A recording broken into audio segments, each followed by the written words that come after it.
Hi, a blessed day everyone. Welcome back to our daily words meditation. So our topic for today is found in Luke 16 verse 19 to 31. So ito po ay ang mayaman at si Lazaro. So meron ditong mayaman at merong mahirap na ang pangalan ay si Lazaro. So yung mayaman ay sobrang nagpakasasa siya sa kanyang kayamanan. Nagpakasasa siya na hindi man lang niya binahaginan or hindi man lang siya nag-share ng kanyang blessing kay Lazaro.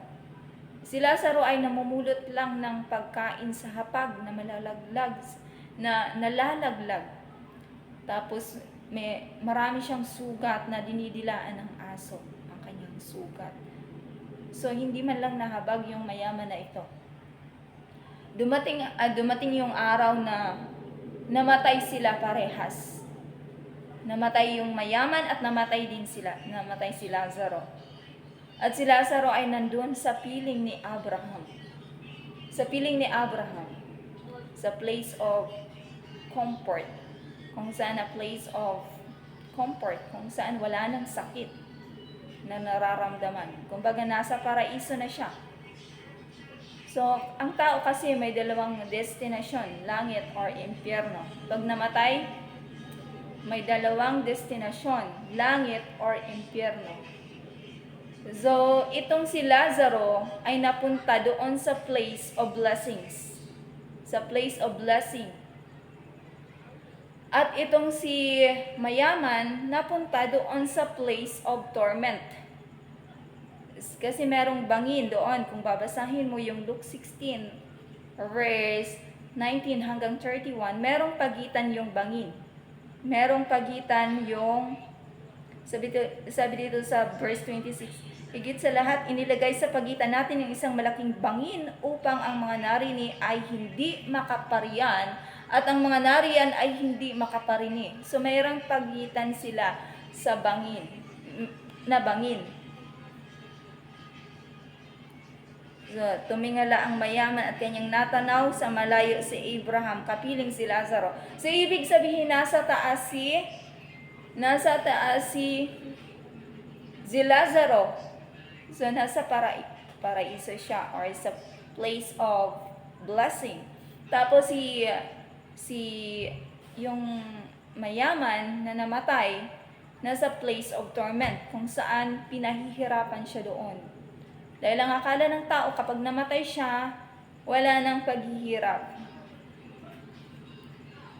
Wala nang paghihirap kung papunta ka kung maliligtas ka, Kung maliligtas ang isang tao, wala nang paghihirap na mararamdaman. Pero kung kapahamakan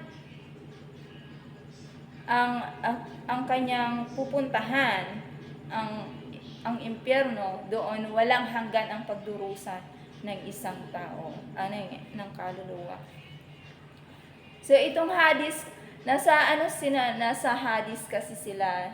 Yung Hades kasi it is a place of the dead. Place of the dead. Daigdig ng mga patay. Doon nakalagay ang mga patay.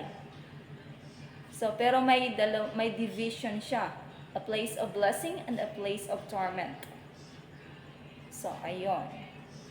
Sabi nga sa Marcos 8 verse 36, what do you benefit if you gain the whole world but lose your own soul? So, anong mapapala ng isang tao mapasa kanya man ang buong daigdig? Ang buong daigdig, mapahamak naman ang kanyang kaluluwa. Kaya nga, prepare for your soul. Prepare for your soul. Kaya nga sinabi ni Jesus sa Matthew 4 verse 17 na, repent, for the kingdom of God is near. So habang buhay pa ang isang tao, binibigyan na ng chance ng Panginoon na magsisi, talikuran ang kanyang kasalanan at mamuhay ayon sa kanyang katwiran. Kasi pagdating sa impyerno, walang hanggan na. Pagpatay ng isang tao, wala nang chance na mabuhay. Pagpatay ng isang tao, wala nang chance para patawarin ng Diyos. Wala ng chance. Kasi habang buhay pa ang isang tao, binibigyan pa ng Panginoon ng chance na magsisi, na magbago. Kaya repent, for the kingdom of God is near. And that's all for today. Thank you for listening, for watching. God bless everyone.